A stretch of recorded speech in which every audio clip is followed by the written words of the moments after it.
Çağalaryň dörejili ukyplaryny görkezmek, olaň dünýä garaýşyny giňeltmek maksady bilen geçirilýän bätleşige gatnaşýan çağalar ilkinji nobatda özleriniň ukyplaryny açyp görkezmekleri, dörejilik bätleşigine gatnaşmaklary babatda döretler mümkinçilik üçin arkadaly gahrman serdarymyza hemde gahrman arkadagymyza hoşallyk bildirdiler.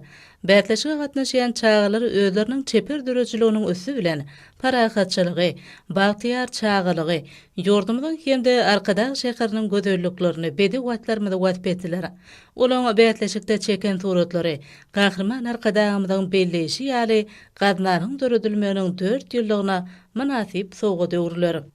Arkadaly gahrman serdarymyzyň bagtyar geljegiň eýeleri bolan döwrümizden ýaş nesillerini beýik ösüşleri ruhlandyrgan taýsy aladalarynyň ugralanyp, Gurbanyly Berdimuhammedow adyna Kuwannadlyga mätäç çağlary himayet bermek boýunça Haýyr Sahawat Gannat tarapyndan geçirilýän dörejilik bätleşigi täze taryhy zamanada ýaş nesilleriň dörejilik ukyplaryny ösdürmekde, dünýä garaýşyny giňeltmekde, olarda ruhy ahlak häsiýetlerini kämilleşdirmekde oňy netijesini berýär.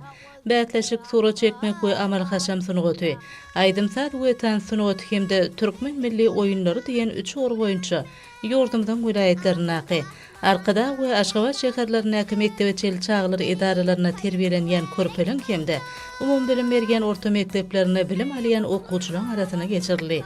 Bätleşigiň netijeleri boýunça ýeňilçiler ketýitlenildi. Halkara parahatçylyk we ananyşmak ýeline geçirilýän bu dörejilik bätleşigini ýurdumyň ýaş nesilleri bilen bir hatarda Gurbanyly Berdimuhammedow adyna çağlar tagaldaş tekeldiş merkezine bejergelýän körpeliň hemde daşary ýurtdan Türkmenistanaky ilçehanalarynyň wekilleriniň çağlarynyň gatnaşmaklary halkymyzyň asyrlar boýy agrarly bolan parahatçylyk söýüjülük ýol ýürelgelerini häzirki büýsönçli zamanada üstünlikli durmuşa geçirilýändiginiň aýdyň beýanydyr. Bir medençere gatnaşan ýaş nesil döredilýän ähli şertler üçin gahrman arkadagymyza hemde arkadagy gahrman serdarymyza çağa kalplaryndan çykýan alkyş sözlerini buýsonçly beýan etdiler.